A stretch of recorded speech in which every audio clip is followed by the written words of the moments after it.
Well, we are the Knoxville History Project. Many of you have been with us many weeks or many months. We appreciate you joining us, whether you join us every week or every month now. Of course, we did it weekly during the pandemic until last summer. But our mission is to research, preserve, and promote the history and culture of Knoxville, Tennessee. I want to highlight some new art wraps that you may or may not know about. But we've done 4. These are not traffic boxes like we normally do, but we work with the River Hill Gateway neighborhood down on the river. And this is a U. Tyler painting, Moonlight Seashore, along the Greenway. So if you go down to where the Ruth's Chris Steakhouse is, where the Volunteer Marina, kind of head east towards the South Knoxville Bridge, we've got 4. I'm just highlighting a couple here. On the one on the right is Peregrine Falcons that was painted by Earl Henry, who was a wonderful painter who sadly died on the USS Indianapolis at the end of World War II. Actually looking at some photographs of him today at the Great Smoky Mountains National Park Archive in Townsend. But we've received a challenge grant from the state of Tennessee, and we are going to wrap, there's not hardly any traffic boxes that we haven't wrapped immediately downtown, and we've got 2 right outside of KHP offices on Summit Hill. One at Wallington Summit and one at Locust and Summit. And what we're proposing to do is 2 paintings by Ted Burnett. He was a painter that had a studio on Fifth Avenue just outside of downtown in the 60s, a member of the Jewish community. And these are 2 paintings from the collection at the East Tennessee Historical Society. This one's called The King, painted by Ted in the 60s. And the other one is the Rabbi Saw Red. And we're excited about these because we've not represented Ted Burnett in our collection before.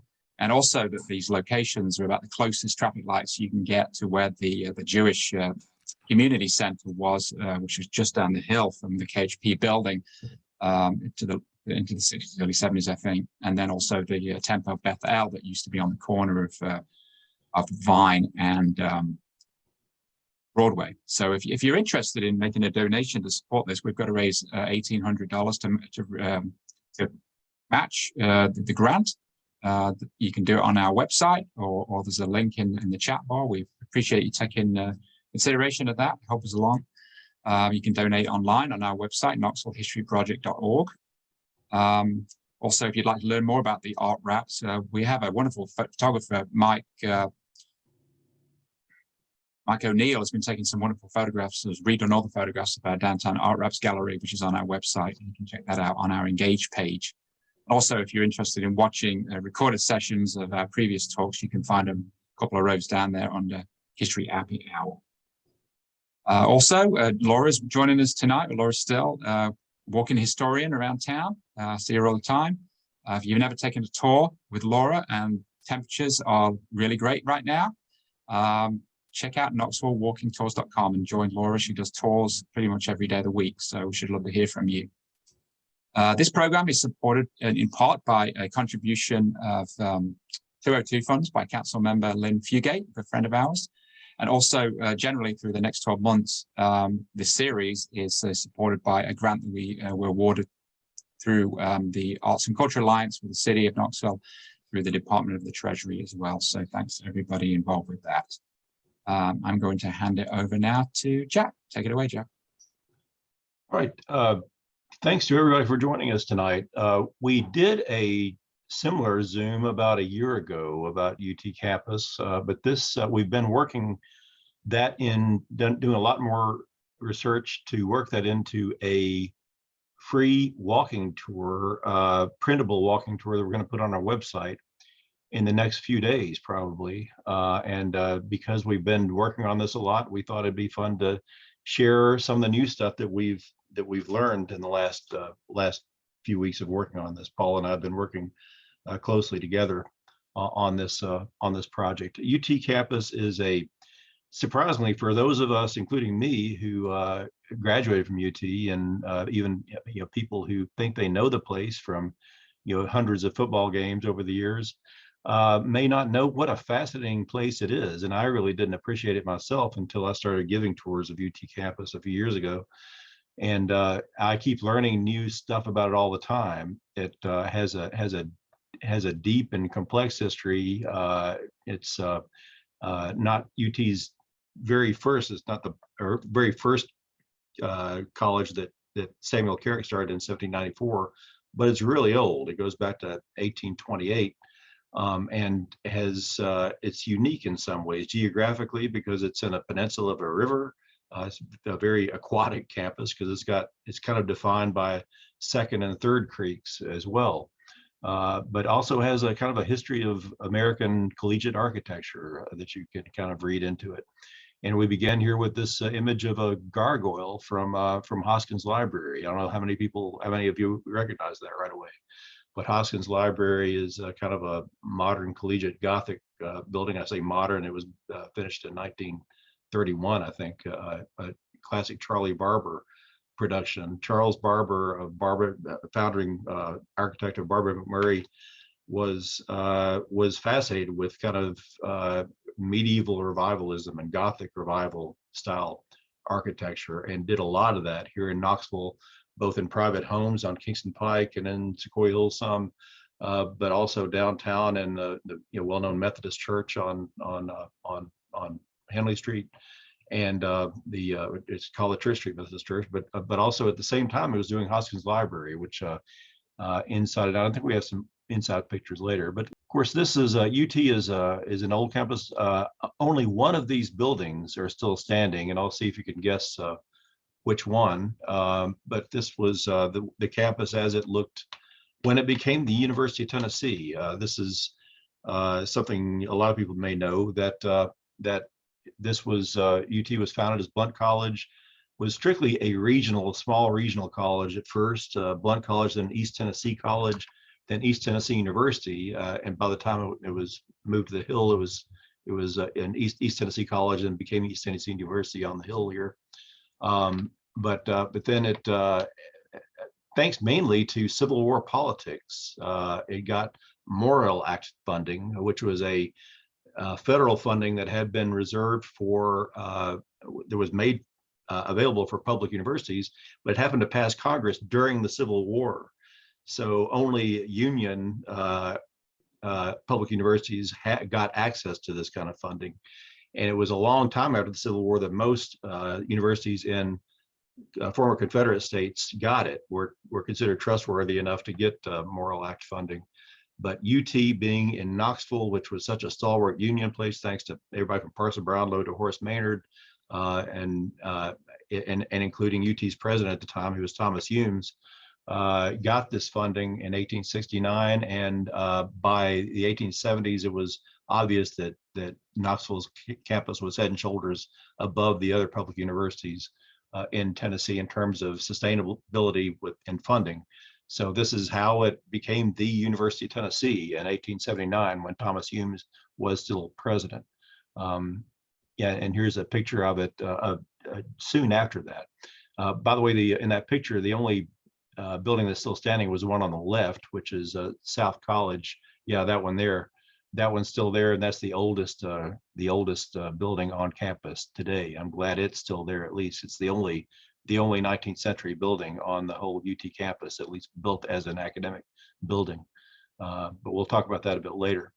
But that great next picture of this is a detail of the 1885 bird's eye view of Knoxville that shows UT campus very clearly there with several actually more buildings than there are in that previous photograph up all clustered on the hill. UT was strictly on its hill until about the late 1920s when they started kind of expanding a good deal. But one interesting thing about this picture is you see that road called the Circle. That was Circle Park when it was a residential neighborhood. It had nothing to do with UT at the time. It was just called the Circle, and it was a place where there were actually those Victorian houses and a few more as the years went on. It became a very fashionable place to live. Was a fun place to go on the streetcar. There was a streetcar from downtown that went to Circle Park eventually by the 1890s.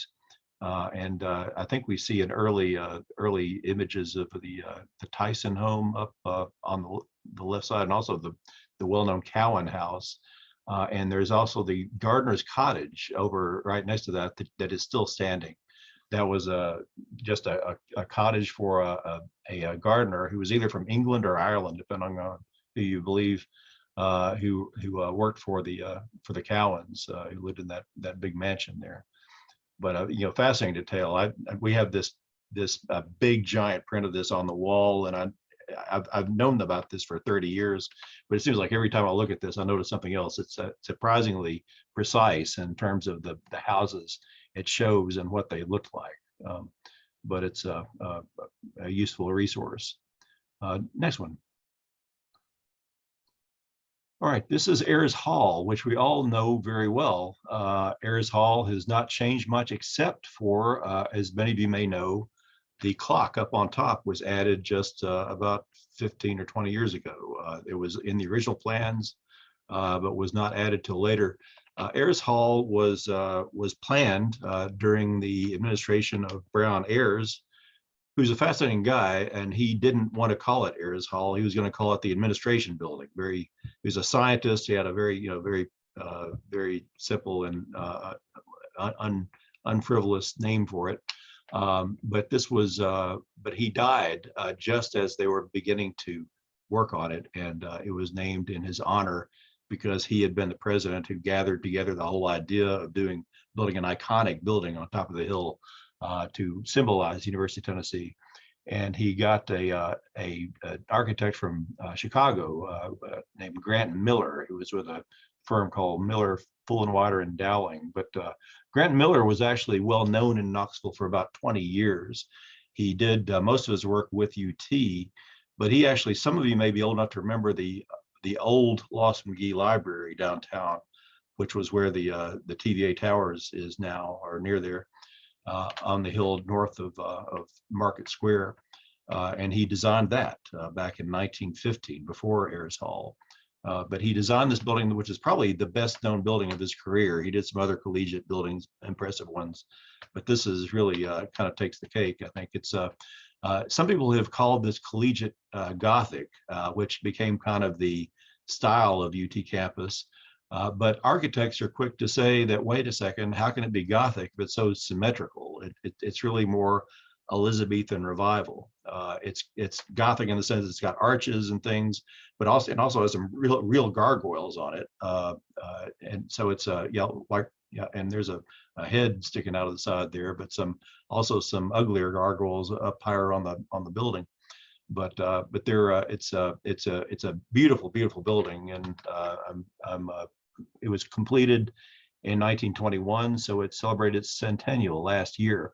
The guy that's named for, Brown Ayers, is a fellow that we recently did a piece about. He died, as you see, rather suddenly. One of the very few UT presidents to die in office. But he was.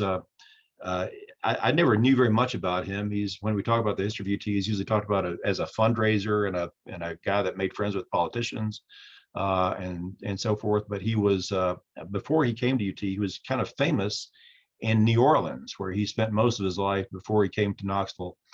He lived on St. Charles Avenue, and in New Orleans, was known as and worked at Tulane, was a well-known professor there and an administrator. I think at one time he was acting president of Tulane, but he was famous as a scientist.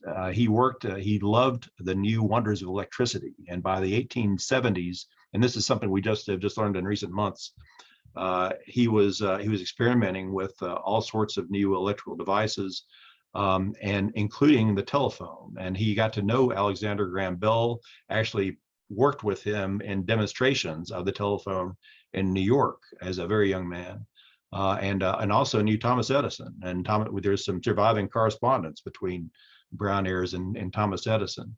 But in New Orleans, he became kind of the wizard of St. Charles Avenue, because he was he was the first to demonstrate radio in New Orleans, the first to demonstrate X-rays, the first to take a picture of a solar eclipse in down there. What else? He did all sorts of. He gave lectures about the Tesla and his theories.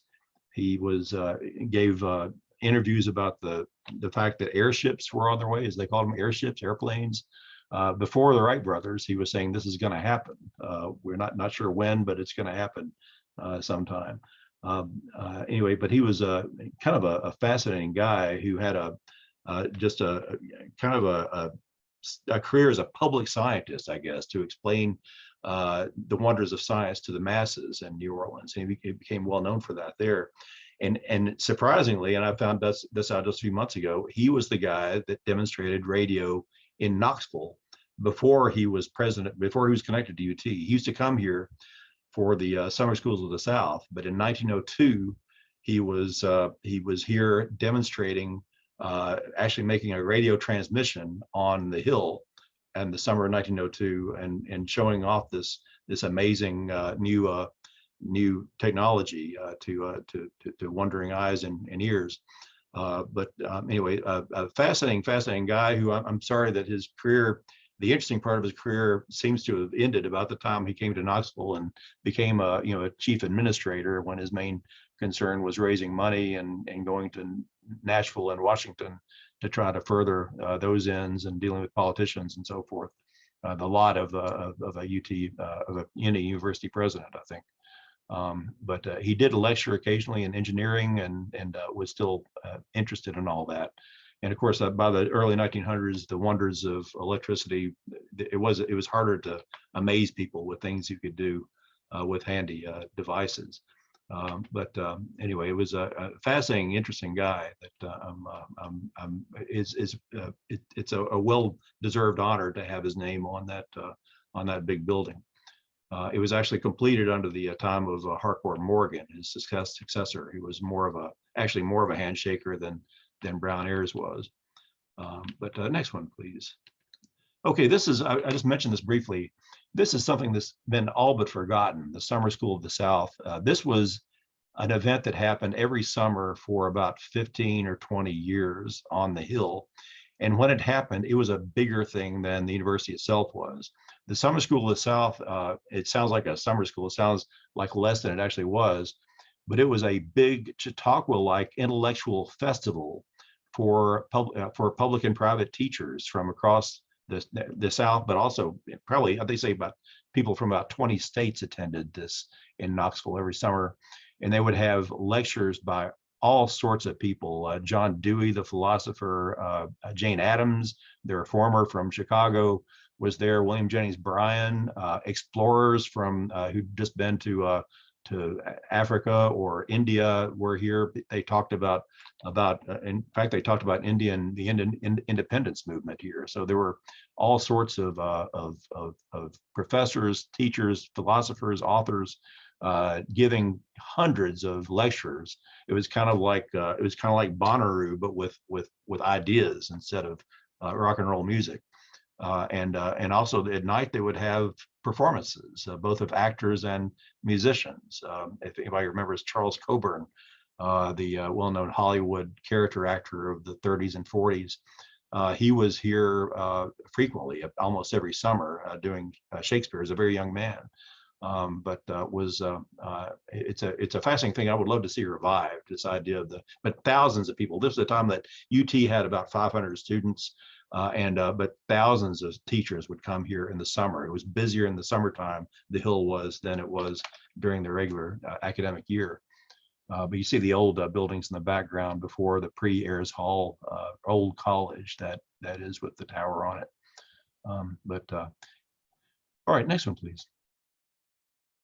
Here's South College, that same building we saw earlier in the pictures. This is the only survivor of that era, that mid to late 19th century era, is South College. It was built in 1871 and probably built with the new funds enabled by the Morrill Act that I was mentioning, that UT was accepted as a member of the Morrill fraternity of public universities. And I think the first one in the South in 1869.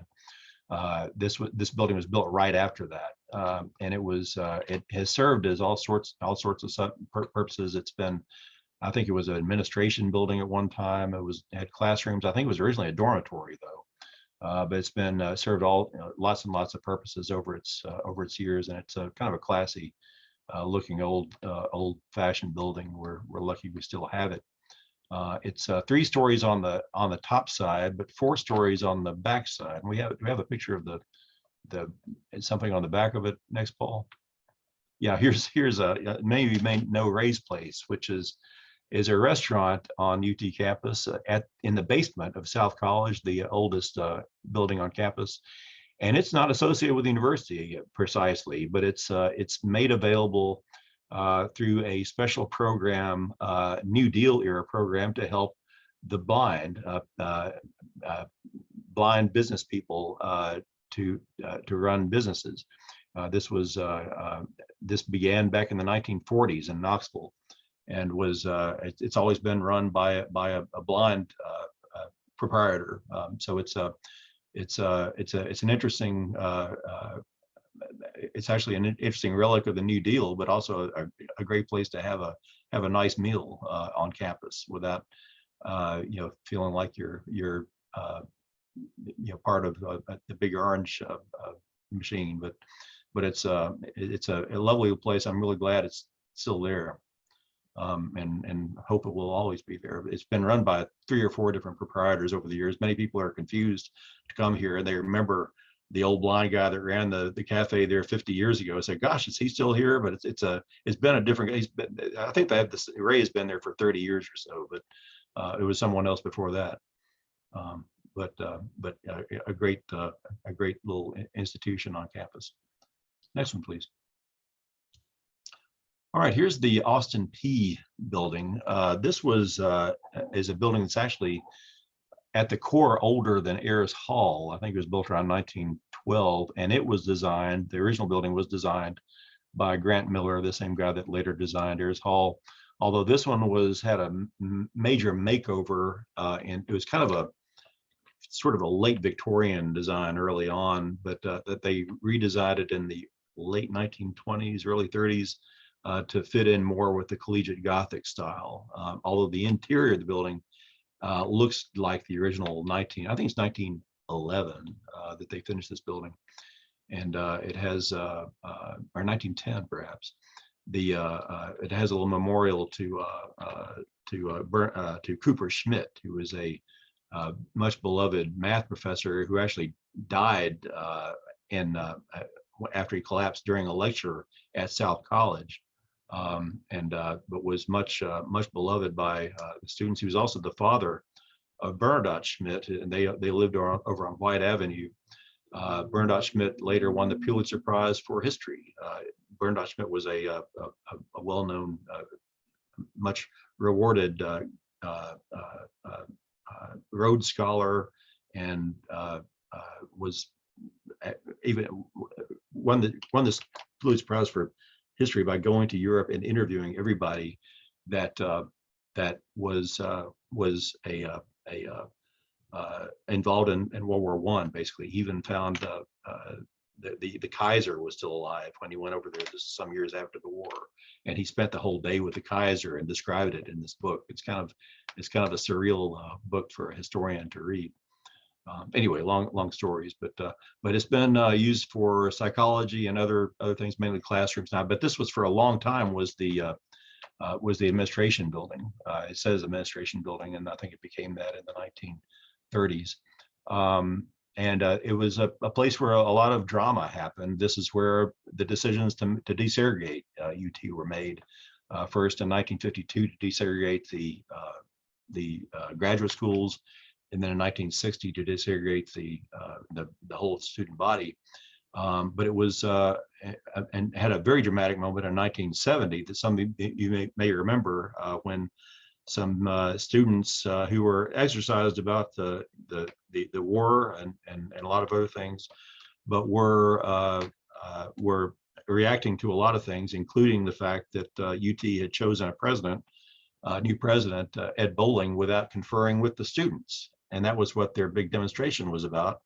They hundreds of students surrounded the Austin P building, and led by a Brazilian student named Peter Kamey, who was challenging the poor President Ed Bowling, who'd just been announced as president, to come out and have a duel of some kind, water pistols or a pie fight or something like that. But a lot of dramatic stuff happened there. And when they built the Andy Holt Tower, they had over on Circle Park, they had that in mind. Andy Holt Tower offers options for egress, so you don't have to come right out the front door as you did at the Austin Peay building. They were administrators were kind of stuck in there for some hours on that dramatic day when riot police came and started using tear gas and so forth on the students in that early January of 1970. This is about 4 months before the big Billy Graham episode about May of 70. But yeah, all right. That's that. What's the next one, Paul? Here's Austin Peay. He was a well-liked governor, a very pro-education governor, who like Brown Ayres died in office. And I think when you die in office, you tend to be memorialized. There are a lot of people who, if you retire for 20 years, you may not be remembered as well as you would if you die in office. But anyway, yeah, that was, but he's the guy it's named for. There's also, of course, Austin Peay University, and that's why that he endowed as well. But he helped UT in Knoxville a lot as well during his fairly short tenure and as governor. Next one, Paul. All right, here are a few. Dabney Hall, of course, is named for Charles Dabney, who was president right before Brown Ayres. These are several examples of the collegiate Gothic style that Barbara McMurray excelled in. Charlie Barber especially loved this style, and and a lot of the buildings on the hill look like this. Let's just look at a few of those, more of those, Paul. Here's Ferris Hall was from the same era, basically from 1924 or so to 1949. Most of the buildings on campus were built in the very appealing brick and stone collegiate Gothic style, with Charlie Barber making the design decisions. Next one. And this is another one, all on the hill. These are all within a stone's throw of each other, and in such similar style. And most of these were designed, I think, in the 1920s or early 30s. Next one. Okay, this one's kind of special, and I've written a good deal about alumni memorial. And we had a teaser in the newsletter about there's a building that was better known to Bob Hope and Frank Sinatra and Eleanor Roosevelt than it is to many alumni of UT. This is a building that you don't see very much unless you're actually going there. It's kind of between Neyland Stadium and the hill, so it's kind of just tucked there, and unless you actually go there, you don't see it. But it's Alumni Memorial Hall or Auditorium. It was built in 1932. For some reason, a lot of sources, even usually authoritative sources, say it was built in 1934, but there's absolute proof it was completed, basically, at least in 1932. They might have made some additions or improvements in 1934. But this is the front, the entrance of it that you walk into. It was called Alumni Memorial because it was a memorial to UT students who had died in World War I. It was kind of delayed by some years because they had cost issues, and of course it was finally finished in the early Depression. But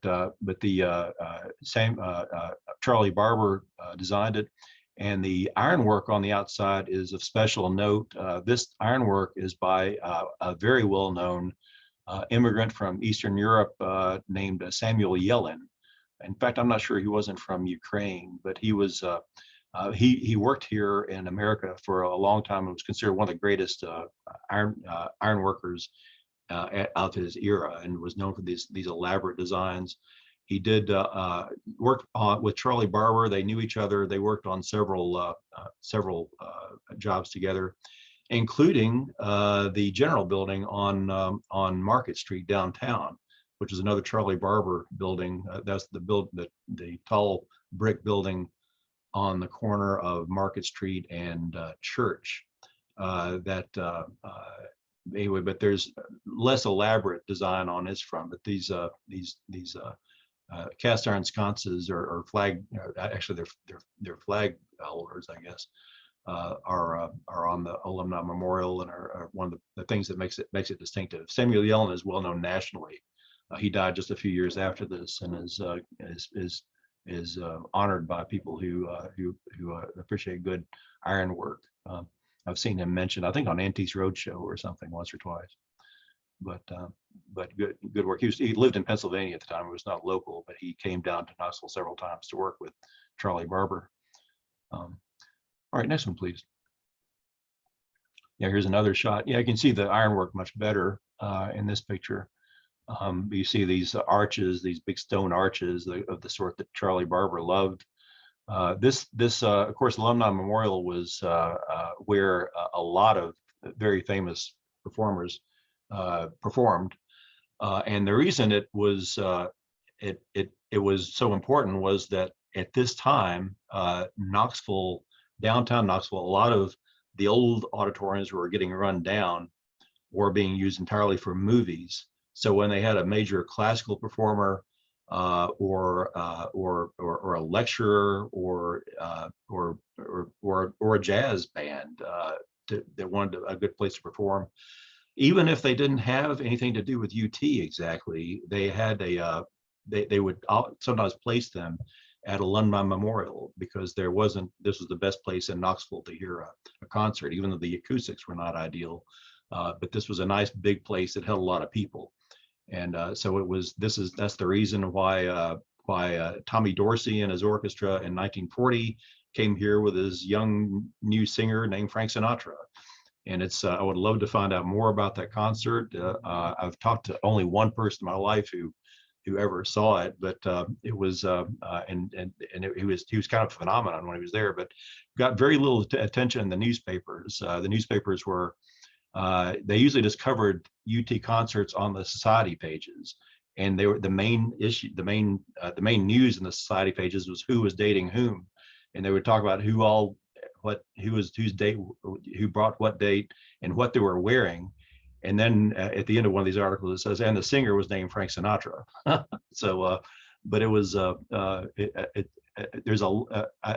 suspect that there's a lot more to learn about these concerts here. Eleanor Roosevelt spoke here in 1934. This was there were several other, major. One of the most surprising ones was Chick Webb, the Harlem band leader, who was surprising because he didn't often travel because he was disabled, and also he didn't like to travel to the South because he was Black, and the South was segregated. He didn't like that at all. But for some reason, he came to Knoxville about 3 times, and he played at least a couple of those times at Alumni Memorial. But most of the big band leaders of the time performed there with their orchestras. It was there. So many stories about major performers. Jascha Heifetz, in classical music realm, was here, and of course Sergei Rachmaninoff, most famously, performed the last concert of his entire career, a piano concert, in February 1943. And that's the reason we have a great statue of Sergei Rachmaninoff about less than a quarter mile from here over at Willis Fair Park, kind of facing toward there. But this is also where the Tennessee Vols played, the basketball team played in the 1930s and 40s and 50s before Stokely Athletic Center was finished. And also they had some pro basketball here in the 30s, back when pro basketball was kind of disreputable, but they had some exhibition games. And also this is where Pat Head Summit's career with the Lady Vols was born. After the men's team had moved to Stokely Athletic Center, the Lady Vols used Alumni Memorial in the 70s and I guess into the 80s till they finished Thompson Bowling, if I'm not mistaken. But this was a whole lot of history to this place. One of the first, I think, the first live sports broadcast was done for a Vols game here in the early 1930s. So there's so many things. And I saw Tennessee Williams speak here. I saw who's the famous G. Gordon Liddy debate Timothy Leary. It was a bizarre circus there. It was, but also I saw Gene Roddenberry speak there. I saw a lot of you. I can see a lot of you have memories, particular memories of this building. But I saw the B-52s and the Clash perform there in the 1980s. So it has a lot of. You could write a whole book about this place. Anyway, that's probably enough about one building for now. But and it's of course been completely redone. Cox Auditorium is in there in what used to look more like a slightly modified basketball court. It's now a more now built more for sound and a nice auditorium to hear classical music in. Next one. All right, the Min Cow building is probably the newest one on this group. It was built what, 15 or 20 years ago. We have the date on our guide.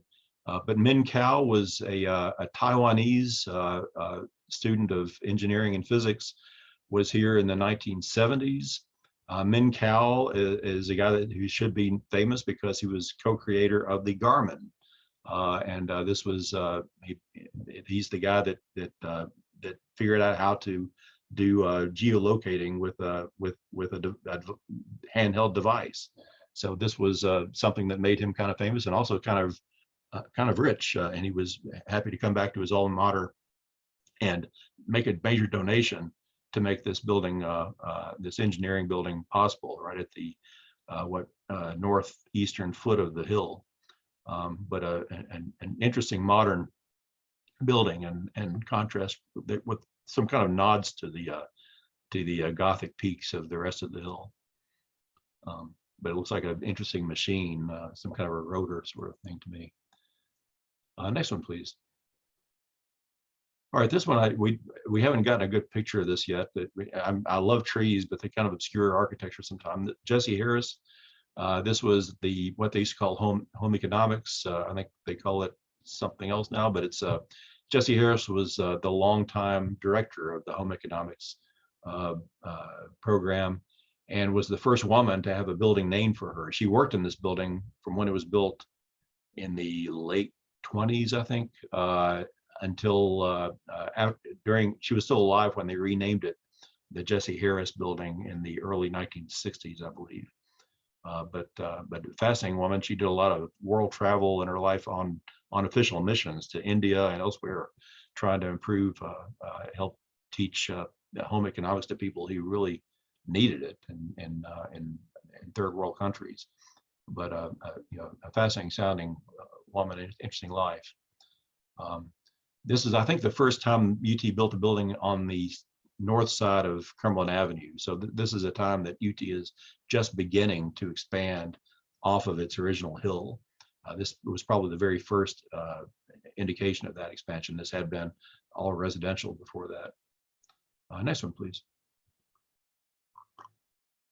All right, Hoskins Library is Charlie Barber has really two tour de force buildings that he really got to express himself in at UT, and even though he designed probably 20 buildings on campus.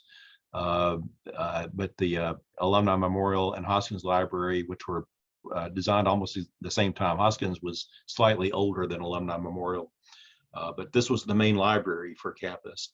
And this big tower, castellated tower that's suitable for archers in case the Mongols attacked UT.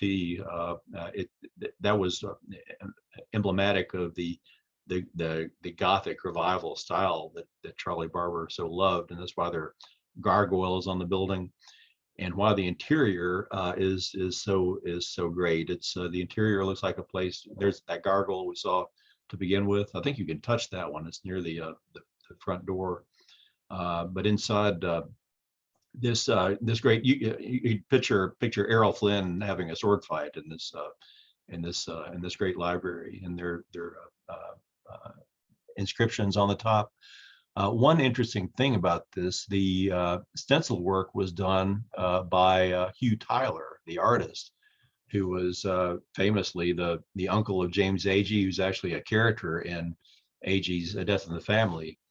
But he was a professional artist, did a lot of architectural work, And at the same time, he had moved away from Knoxville, moved back here in the late 1920s, early 1930s to work on Hoskins Library and also Church Street Methodist Church. The interior painting is done by Hugh Tyler in that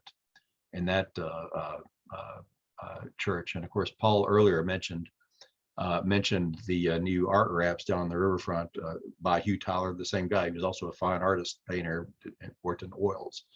So he was, but spent most of his youth in Knoxville, eventually moved up north, but came back occasionally. Interesting fellow. He's mentioned in both AG's Knoxville Summer 1915, and also is a key figure, I should say, in Death and Family. Interesting fellow. Next one, please. But like Samuel Yellen, he was a friend of Charlie Barber, and they worked together a lot. Okay, this is a later, a modernist building from later on. I think this was a McCarty building, if I'm not mistaken, from the 1960s. A Panhellenic building. Not a lot to say about it. It was the building that was established for before sororities men had their fraternity row, had fraternity houses, but for whatever reason, women didn't have sorority houses for decades and decades, but they did have the Panhellenic building, which was for all the sororities, and they all had different rooms and they could gather there for various events. Next one, please. All right, here's the School of Law. Just a couple things to say about this. I think the original building was built in the late 40s. The School of Law was established a long time before this. It was up on Henley Street, and as Laura still knows, it was originally located in one of the old Women's Academy buildings up near where the Methodist Church was later built. But it was established. It's interesting to remember with a strong thrust from Judge Edward Terry Sanford, who was a UT alumnus, who was later on the U.S. Supreme Court. So in 1923 was brought into the Supreme Court. So he's a guy who should be well remembered in UT history. But this the School of Law has been something that UT's pretty proud of. Of course, Howard Baker was one of its most famous alumni. Graduated in 1949, I believe. So that building was probably being built about the time that he was there. And this is a later addition to it. It's a nice building. I've been in there many times, and it's got a good library and pretty well done addition. Next one, please. All right, this is what we pointed out briefly earlier. This is the Cowan Mansion Gardener's Cottage. This is where the gardener lived back in the 1870s and 80s, when the Cowan had one of the grandest Victorian mansions ever built in Knoxville was in front of this. And this was just the cottage for their gardener back in the back. They had elaborate gardens. They were very proud of their gardens. They hosted, as we wrote in a story a year or two ago, Thomas Hughes, the English novelist and also member of Parliament, when he came to town. And Thomas Hughes was the guy that started the colony of Rugby. And when he came here at the very beginning of that interesting but finally unsuccessful experiment in kind of starting an English village in the Cumberland Mountains, was here in Knoxville and was feted here for several days. And he spent a grand afternoon at the Cowan Mansion and in the gardens near the gardener's cottage. And they were so proud of him that they had a copy of his famous book, Tom Brown's School Days, that had the first description of the relatively new sport of rugby in it, which we think was the original inspiration for the game of football. So that's kind of a distant connection to this between the evolution of football and this building, but the guy that publicized football in America may have been in or near this house that day. I'm not sure he was near it, certainly. But that's the most famous, this most notable event that I know of that ever happened at the Cowan Mansion. By the way, the Cowans were akin to the Dickinsons, who here's the Cowan Mansion itself. including Perez Dickinson. Their cousin was Emily Dickinson up in Massachusetts, who was a poet at the time, and she actually knew people who lived in that mansion, and there were letters exchanged. The famously reclusive Emily Dickinson was known mainly to her family, who had included some cousins in Knoxville. So an interesting literary connection there. Next one, actually, you can see the gardener's cottage in the back of that. In that back of that, that's where it was in relation to the mansion. That's Cumberland Avenue that kind of cuts across, that way. Okay, next one, please. Okay, this is Sophronia Strong Hall, or what little remains of it. Sophronia Strong Hall was a much beloved residence hall built in the late 1920s, I think, but was named for the mother of the donor of money for the hall. She was a 19th century woman who probably would not have been admitted to UT when she was a youth, because UT didn't admit women until the 1890s. But this was such a beloved building. UT went back and forth, said they were going to save the building, but then didn't, but saved part of it. And this is an interesting relic. This is what they saved of the building.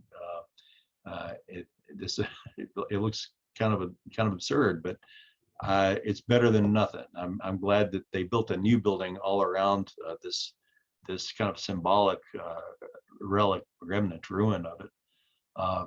And this is now still visible to the public on White Avenue, near the gardener's cottage, by the way. So that's there. Do we have another picture of that one, Paul?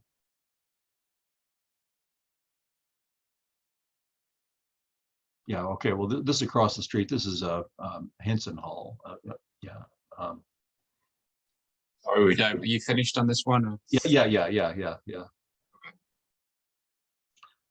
This is Henson Hall. This is, we've learned a good deal about Mrs. Henson, who was involved in a lot of interesting charity work. She was a member of the Haynes Henson family, the Haynes Henson shoe company, which was a big deal in Knoxville for some decades. It went out of business early in the Depression. If you go down Jackson Avenue in the old city, you'll see the old, believe it or not, it's amazing how long paint on brick lasts, but some of the old signage for Haynes Henson on the side of the building is still there. A very distinctive logo. But they made a lot of money. The Hayneses had a very tragic family involving a woman who, people who died very young, and a woman who may have been murdered in her home. And but the business went out of business soon after that. But the Hensons had a more agreeable life, I think, and they were Lutherans. They helped. She also funded the Lutheran church at Emory Place, St.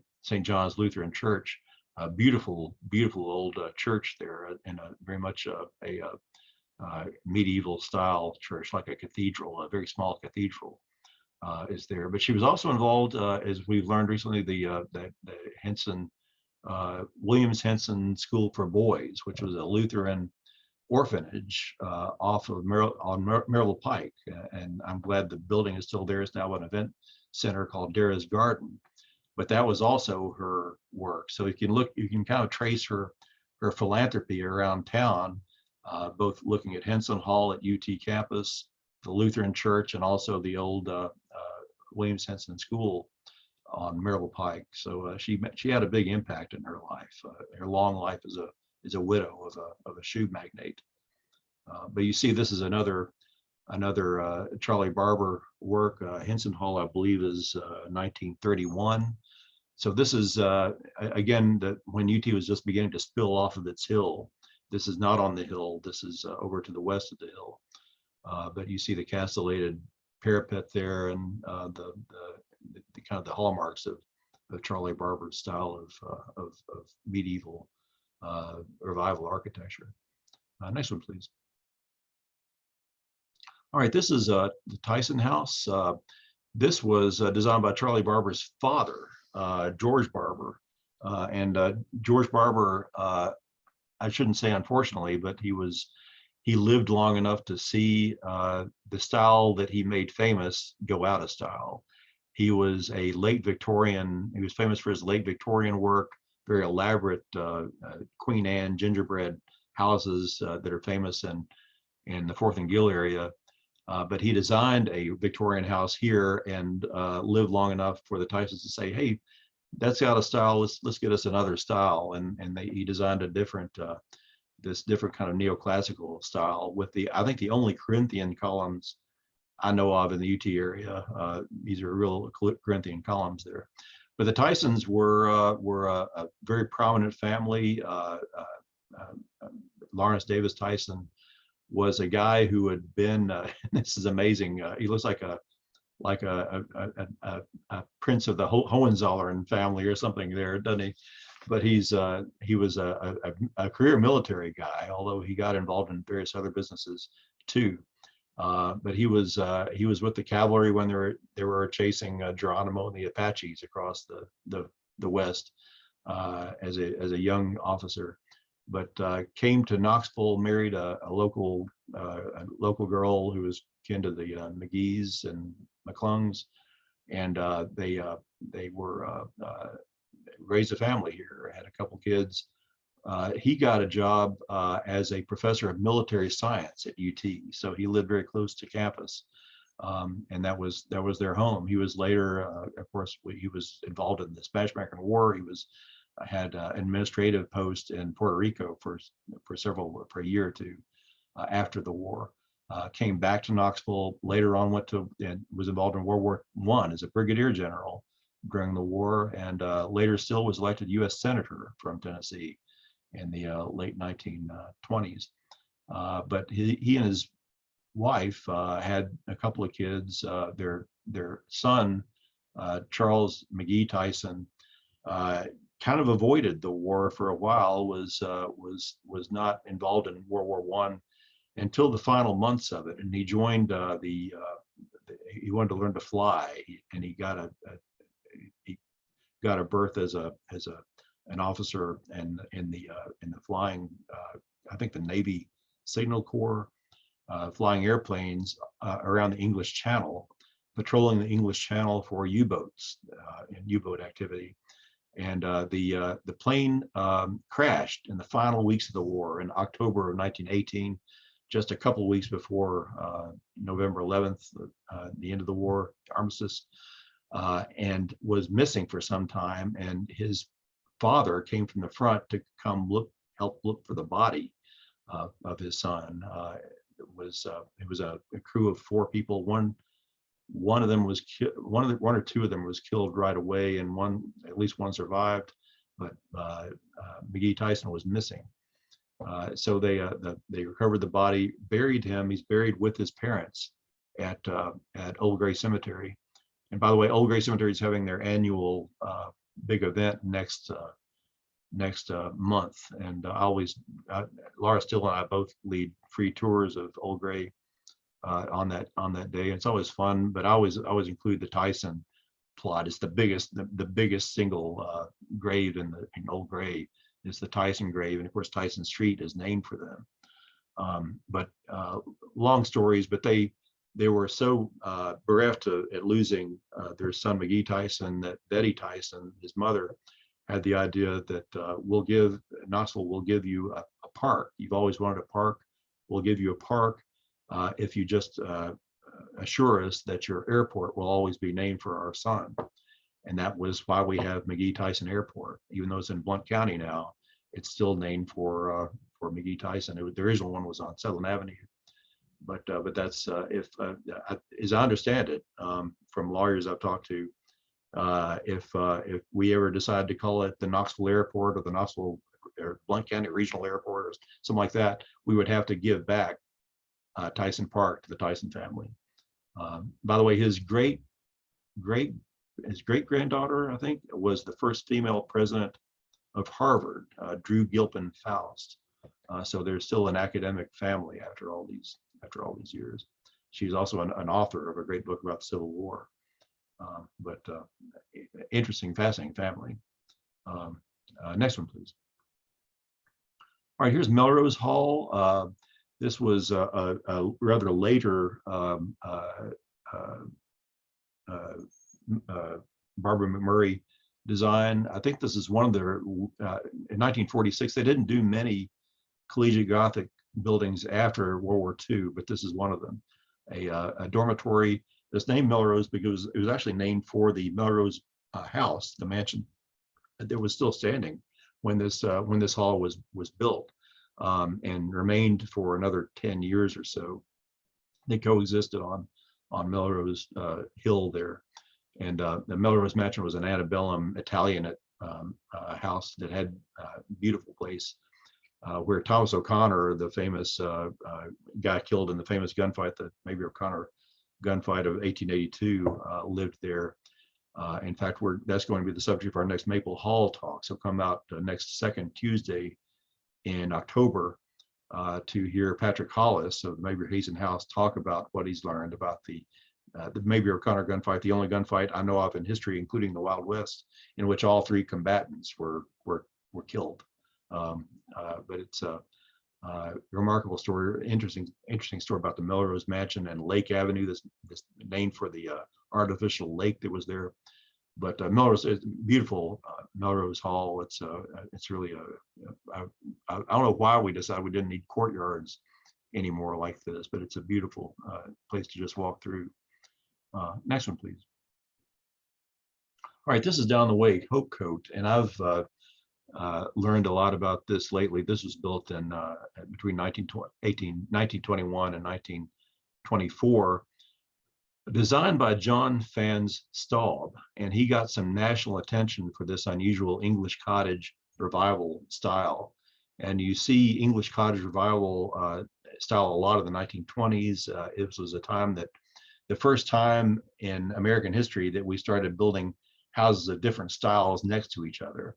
It's kind of surprising to see that, but in 1920s you start seeing colonial house right next to a new English cottage house, right next to a new Spanish revival house, and this is Hope Coat was an extraordinary example of the English cottage revival style. So extraordinary that it got in and was commended in several architectural magazines and magazines for about American homes at the time. I forgot one. He got some commendation for this, a national commendation for this house. But John Fans Staub was a UT grad. He was a grandson of Peter Staub, who built Staub's Opera House downtown. He grew up right in the UT campus area, but he designed this house when it was still a residential neighborhood. Designed this for his aunt, whose name was Emma Fans. She was had been known famously earlier as the model for the especially beautiful photograph taken in 1899 or so by Joseph Naffel, called the Naffel Madonna. She's the Madonna figure in that photograph. But she was, in real life, she was a jeweler's wife, and lived in this house for over 50 years. She didn't relinquish it until very late in life, and deeded it to the university to be used for some special purpose. And it is. It's where famous people, visitors to campus, stay. I heard Buzz Bissinger, the Pulitzer Prize winning reporter who was on, I think it was on Fresh Air Today, talking about his latest book. He stayed in this house when I met. He was staying there when I got to meet him when he was on campus giving a lecture about 15 years ago. But Shirley Chisholm stayed there. I'm trying to think about, there are a lot of very famous people who've stayed in this house while they're visiting UT campus to give a lecture or two. And it'd be interesting to make a list of all those people who stayed at Hope Coat. But it's an amazing house inside and out. It's if you ever get a chance to see it, please do. It's just a remarkable piece of work with a lot of looks almost handmade woodwork and stonework about it. Next one, please. All right, here's the well-known Hodges Library. They call it the ziggurat. They say the original Hodges Library, named for John C. Hodges, the famous grammarian, among other things, a medieval literature scholar who worked at UT in the Hoskins Library. That's where his office was. But after his death, they named this the Hodges Library in his honor. And they say the original one that I remember going to, which is much simpler in design, is in the middle of this. They didn't tear it down; they just built around it, and they kept the basic support and platforms, but made kind of a fascinating building to look at. I think this was a collaborative effort between several modernist architects, and I think McCarty may have been one of them at this time. It was opened in the ziggurat style in '87 or so, I think. So it's one of the more eye-catching buildings on campus. Next one, please. All right, this is the Education College, and I'm trying to remember anything to say about this one. Paul, do you remember anything? Was there something that we? Yeah, maybe the title's hidden. It's the former side of the store school. Oh, of course. Yeah, I'm sorry. Yeah. Maybe I've forgotten the title. Yeah, the Staub School was we included that in this tour we're doing. I think it's the only thing that's not there anymore that we talk about a lot, except for Old College. But it was a public school and a medical college at one time. That in the public school that was on the site was actually at one time one of the early locations of Webb School. But anyway, that we just kind of threw that in as an oddity. Anyway, yeah. Next one, please. I'd like to interject, if anyone's not been on campus lately, these crazy robots are everywhere, and they were all lined up on the sidewalk when I was crossing the street. So yeah, yeah. Little R2D2s, but evil. They seem like, but they're delivering pizzas and things. It's brave new world. All right, next one. McClung Tower was built in the 1960s. I actually remember this one being built. I remember as a kid, I was attending a program at the Carousel up on the hill, and they were building McClung Tower back then, and it's a very modern building in McClung Plaza. We have a good deal about McClung Plaza in our upcoming written tour that again will be available within a few days. So keep looking at our website to see that. But it's a faculty building mainly. It's where a lot of liberal arts professors have their offices.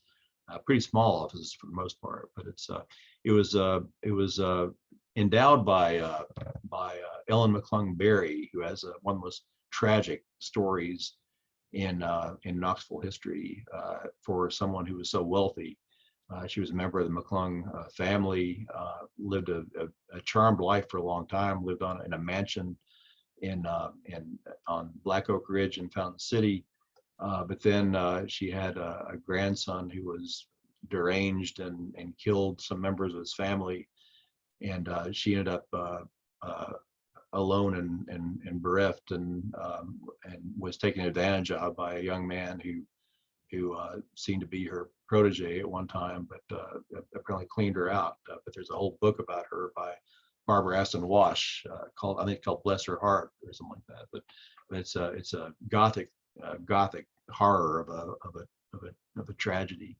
But she, in happier days, this was after some of her family tragedies, she decided to donate a lot of her family fortune to UT for the building of these buildings, McClung Plaza and Plaza Tower. She's the one that chose Europa and the Bull as the statue to go in here. And this is one of they say 3 images of this Swedish sculptor named Carl Miels, who was designed this back in the 1920s.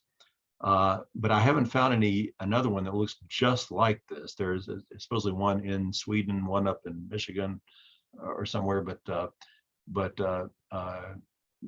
when you look up meals in the I think it's the Encyclopedia Britannica, they show this photograph or a photograph from this perspective as the photograph to demonstrate his work.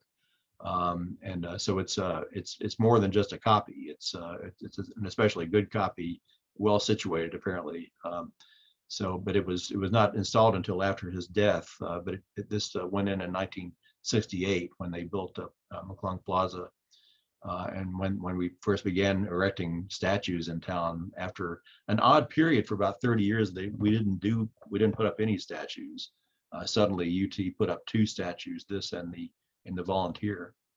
Yeah, it's a remarkable piece of work.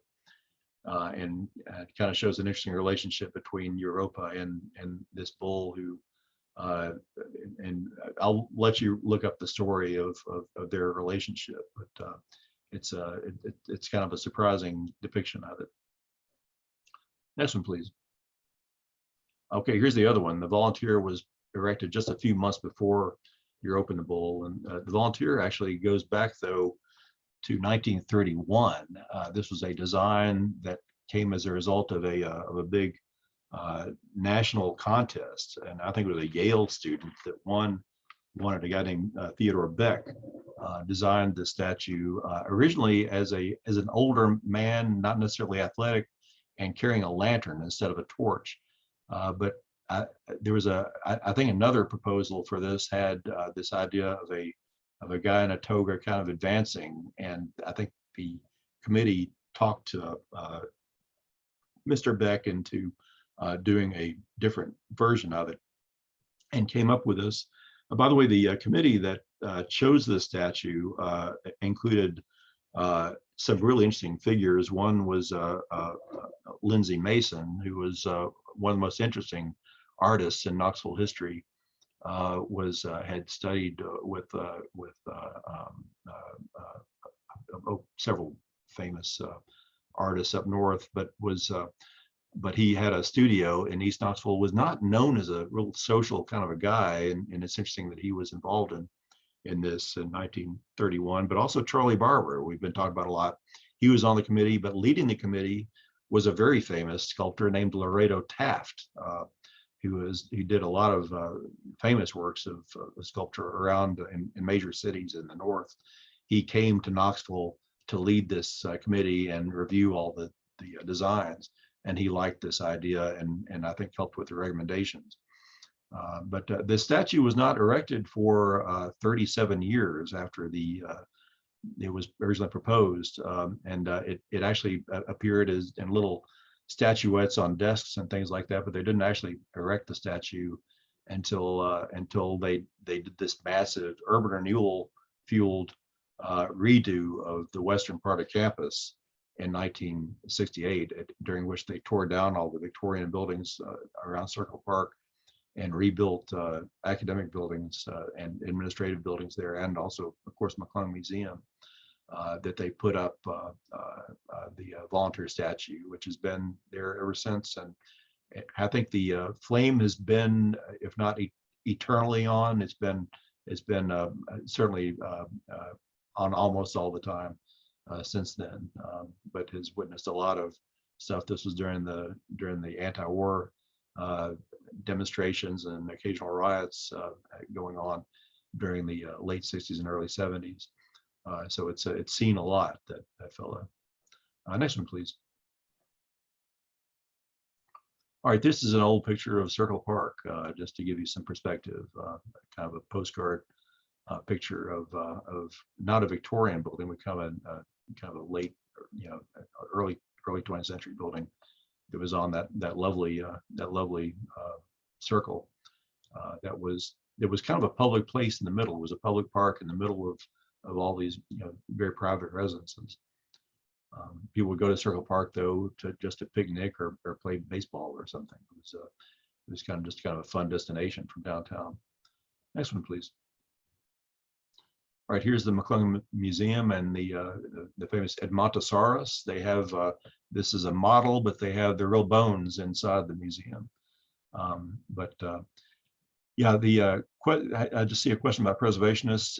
Interestingly, the people who lived there objected. Some of them did. In fact, there were a couple of lawsuits over UT's taking over the houses. But the eminent domain is a powerful thing, and the urban renewal was just rolled over and finally got everything they wanted to build this new part of the campus for rapidly expanding University of Tennessee. Next one, please. And this was before Knox Heritage, by the way, so there wasn't any organized preservationist organization in town at the time of all those houses being torn down, and hundreds of houses were torn down for UT's expansion. Okay, this is the Art and Architecture building, a kind of a controversial building. They call us brutalists in style for pretty obvious reasons. Some people really hate the looks of this building on the outside, but lovers of modern architecture are very fond of this building. And you go inside and you see how well it works. You see so many things going on all at once. If you've never been inside the Art and Architecture building, you can't really say you know it well, but it's got a really appealing beehive sort of an affect on the inside. This is another McCarty design, probably the most radical modern building on campus, I would say. Next one, please. Okay, here's the Rock and what we call the Natalie Haslam Music Building, which was built just a few years ago, and is a pretty agreeable building. A lot of people say, but that the Rock, interestingly, was and that's not me, Jack, over there. I've never actually written on it. That Rock was there over near Fraternity Park for a long time. And when I was in school, people just ignored it. It probably got tagged occasionally, but it was not any big deal. But I think in the 1990s, people started paying attention to it and painting it and repainting it and repainting it, and it became kind of a voice of freedom of speech, or a place for freedom of speech, kind of like the Wall of Freedom in China or something. But occasionally something very controversial has been put on there, and sometimes hateful stuff. But it's painted over and something else replaces it. So it's become kind of an interesting tradition that was not a tradition when I was in college. But as I always thought that UT needed more traditions. In fact, I wrote an essay about that once. Why doesn't UT have more traditions? And now it has a good many traditions. That I think that's a good thing altogether. But they moved this Rock actually from its original location across the street over to the Natalie. But fine buildings. I would love to get a list of performers who performed at the Natalie Haslam Music Center. I bet a lot of them are people who will later be famous, and maybe some of them are already famous. But it's only been there for what, 8 or 10 years, I guess, so far at this point. But all right, next one, please. All right, Carousel Theater is a theater that I've always thought that was misjudged by its exterior. Some people, I once made fun of it, said it looked like a bathroom at a scout camp or something, but from the outside. But the thing is, it's not fair to judge it with the walls on it, because it was a building that was made to be seen without walls. It didn't have walls. It had a top, it had a roof and supports, and inside was with a stage with rearrangeable seats, but it was meant to be an open air theater. And that's why they call it the Carousel. It looked like a carousel. You could see all the way through it, and you could see, even without attending a show, you could actually walk by and see someone famous like Carol Mayo Jenkins and John Cullum performing on stage in the middle there. That's them back in the 1950s. I think it was Petrified Forest or something that was at the show. But all sorts of several well-known Hollywood performers have performed at the Carousel over the years, and John Cullum is probably one of the most famous of its alumni. Of course, he was later in Camelot on Broadway, the very first original production of Camelot. Later was the star of several Broadway shows. Has won 2 Tony Awards so far, and as far as I know, he's in his 90s and is still active in theater in New York. But Carol Mayo Jenkins was at a show last night at the Clarence Brown Theater, depict a show of Agatha Christie's train. The Paul was there. The Murder on the Orient Express. Murder on the Orient Express. That's right. Well-known play. But that's and the same lady after 60 years, she's still performing. But interesting. It was designed by a TVA architect and was considered very innovative at the time.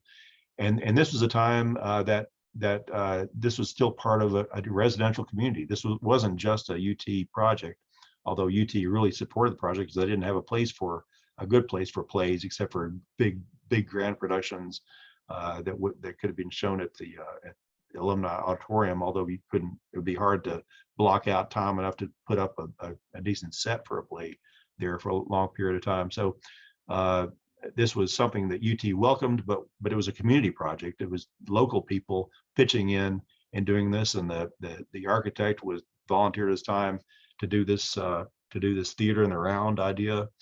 And this is, as of this moment, the oldest theater around in America, known to me at least. I've tried to find one older, but it's about to be torn down and replaced with kind of a tribute to it that they think will be more functional.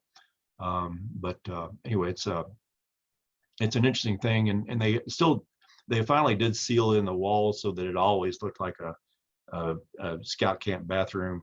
But when I was at UT in the summertime, they would still take the walls down, and you could still have that open air effect to it. Next one, please. And here's the Clarence Brown Theater designed by McCarty. Bruce McCarty was an award-winning theater and endowed by Clarence Brown himself, who attended some performances here, plays and films here as a very old man, as a retired MGM director. He was, of course, a UT grad, had 2 degrees in engineering from UT in 1910, I think, but came back 60 years later to view the Clarence Brown Theater that he endowed. And I think this was at that time, I think it's been outdone since then, was the biggest single donation of money to UT in history. I think the Haslams have outdone him since then, but Clarence Brown was major MGM director, was the guy that directed several of Greta Garbo's early movies. Later on was famous for National Velvet and Intruder in the Dust and lots of other great films of the golden age of Hollywood. Retired in 1953 or so, but is considered a great innovator. There's a new book, actually about 2 years old now, a book by an Irish film scholar named Gwenda Young, wrote a book about him called Hollywood's Forgotten Director, because she thinks he was a major innovator and very technical innovator that changed a lot of things, the way movies were shot in Hollywood. And here's a great picture of that kind of cascading planted bench near Clarence Brown. Next one.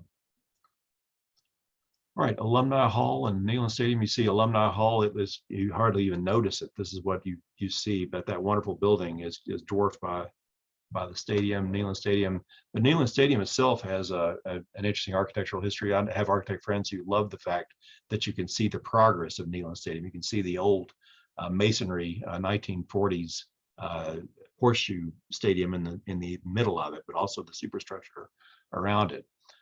Here's an airplane view showing the Shields-Watkins Field before any stadium was built there, circa 1920, I guess. It was finished.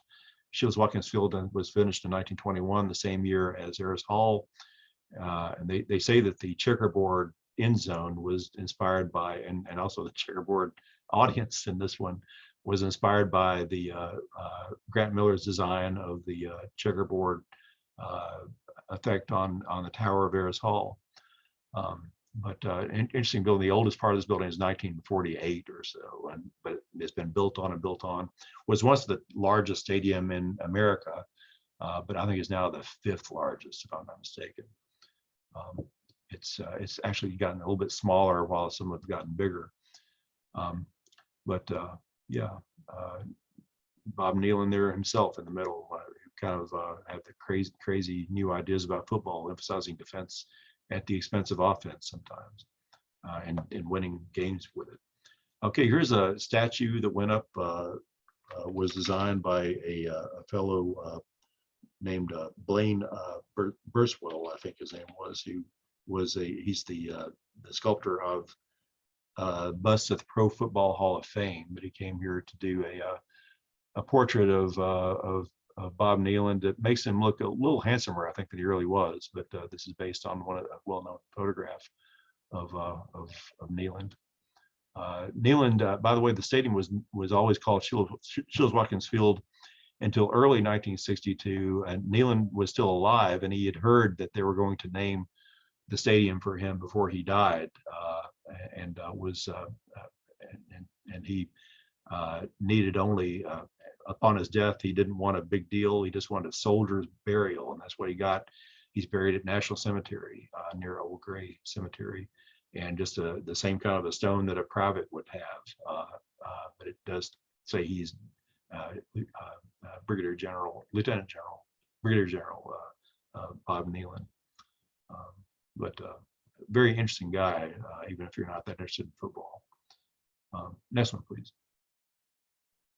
All right, Thompson Bowling Arena doesn't have a lot to look at. It was built in the 1980s. It's a place for both men and lady vols to perform. But fortunately, there's been one addition to it. And next one, Paul, is that what we have next?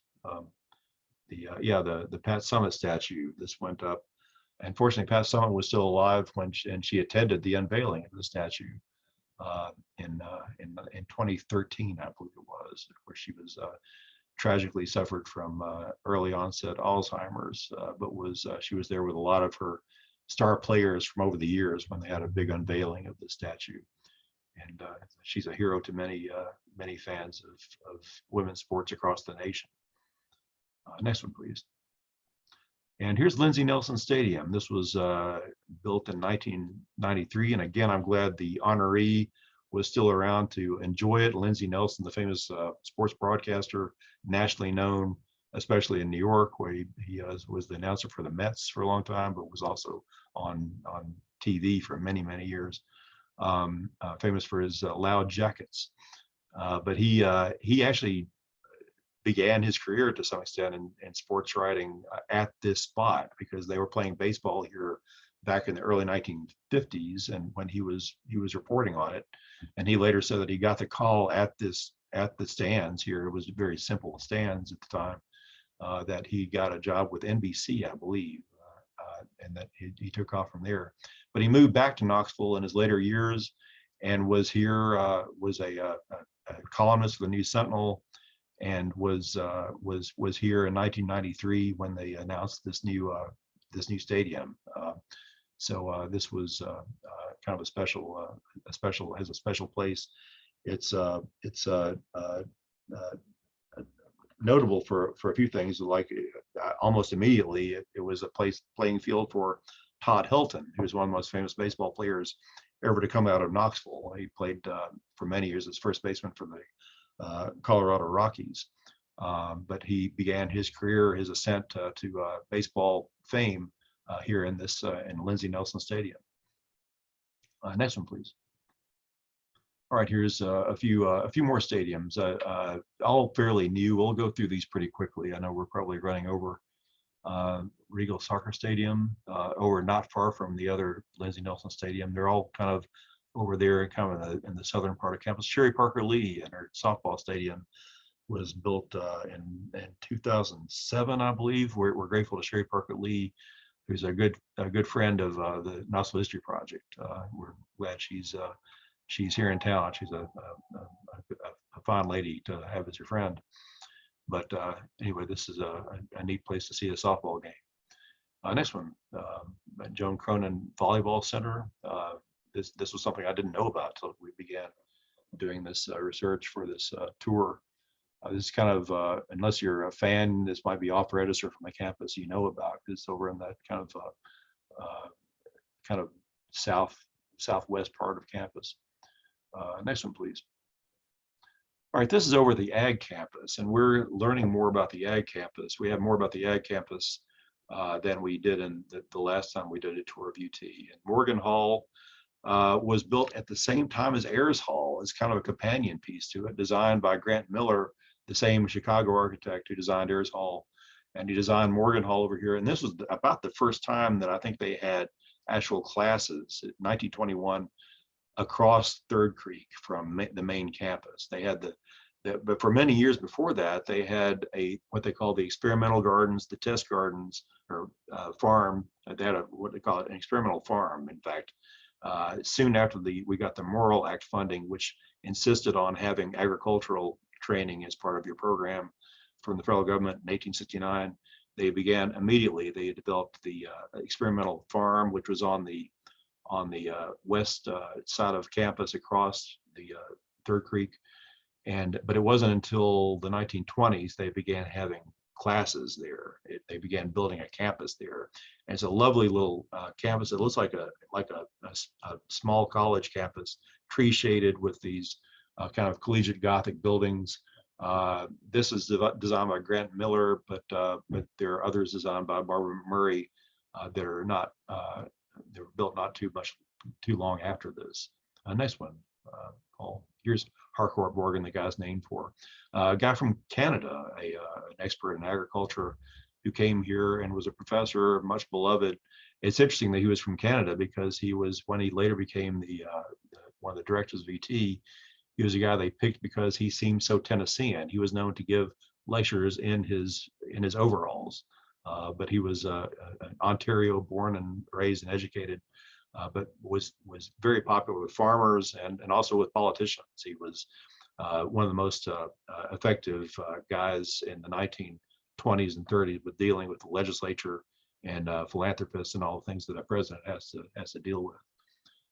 Next one, please. All right, here's McCord Hall, which is I think with the last of the old-fashioned, if you can call this collegiate Gothic or whatever. It's not, it's plainer than some things, but this was one of the last Barbara Murray creations from the late 1940s on campus before things got modern, before modernist architecture. But it's over there as well. Just a lovely kind of tree shaded. The northern part of the Ag campus just seems like a nice little college. Of course, a lot of it looks almost industrial, and probably needs to for the kind of stuff they have to deal with. But this is the Brim Animal Sciences building. I think the original 1950s building is represented there somehow. Would need to do a lot of comparison of photographs to see how much. I know this has been added to and enhanced a lot in recent years. But we did an interesting story just recently about something that happened at the Brim building in 1964. And I wonder if there's anybody out there that was here then, but they had a national broadcast of the TV show Hootenanny from here. And it was an amazing night because they had Bill Monroe, Mother Maybelle Carter and her daughters, including June Carter. They had Doc Watson before he was famous. Just an amazing array. Eddie Arnold, of people.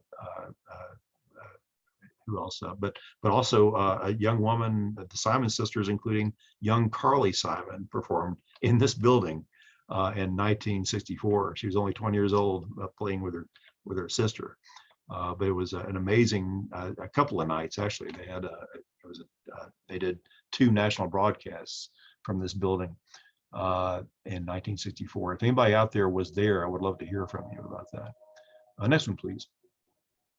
All right, here nearby is near the vet school is the War Dog Memorial, and this is actually duplicated in a few other places in the world. The first one was in Guam, and there are a few of these around, but this is the first one that's ever been on a college campus. I understand it was designed by a San Francisco sculptor in the 90s, but this was dedicated in 1998. And finally, we have the Indian Mound, and this is really a lot of people don't even know about this. I was talking about this earlier today, and people said, "What? There's an Indian Mound on campus? Are you serious?" They didn't have any idea about this. It's not well known. This is a prehistoric Indian Mound that's believed to date back 1,500 years, and it's right on the ag campus. I'm glad it's still there. And this is a rare earlier picture of the Indian Mound, kind of shrouded by those big trees. People just kind of, I'm glad to say, the experimental farm that UT had, that they didn't try to plant on the Indian Mound. They just kind of avoided it and let the trees grow there. But it's believed to be a burial mound from around the sixth or 7th century AD. It's a remarkable thing to have. We don't know very much about these woodland people. They may have been before the Cherokee, but they were here. We don't know whether they were living here or just building mounds, burial mounds here. But this is a rare remnant of that early Native American culture. Next one, please. Is that okay? Here's UT Gardens. This is the last of I think the last remnant, the last legacy of the experimental trial gardens that were established in the late 1860s, early 1870s, way over there. But it's still kind of a different kind of a trial garden today, one that you can visit, and it's a place set up for families to take your kids. It's just a fun place to walk around and just enjoy a late summer evening. If you have time this evening, it's probably not a bad time to be there. But it's much nicer than it was 30 or 40 years ago when it was a trial gardens, but they had a lot of little labels in Latin or something, and certainly weren't made for casual visitors. But now it is. It's a beautiful place. Is that it, Paul? All right. Well, appreciate your joining us tonight. We went on. I don't even know what time it is now, but we've gone on a while. But come join us. We're going to be talking with Bob Hutton as we have before, but this time his book is actually out, so we'll be talking about it. It's got an interesting cover, certainly. Anyway, but we'll join us again, or join us at the Museum of East Tennessee History. If there are any questions out there, I'll be happy to take them, or comments. I see a lot of people had comments. I'm glad to see that.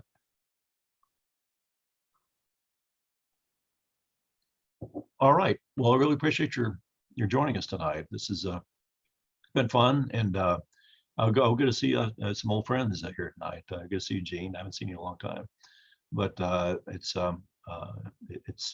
great. Very much enjoyed talking to you, and take a walk around UT campus next time you get a chance. I find it a pretty fascinating place. It's more interesting than I found it 40 years ago when I was a student there, certainly.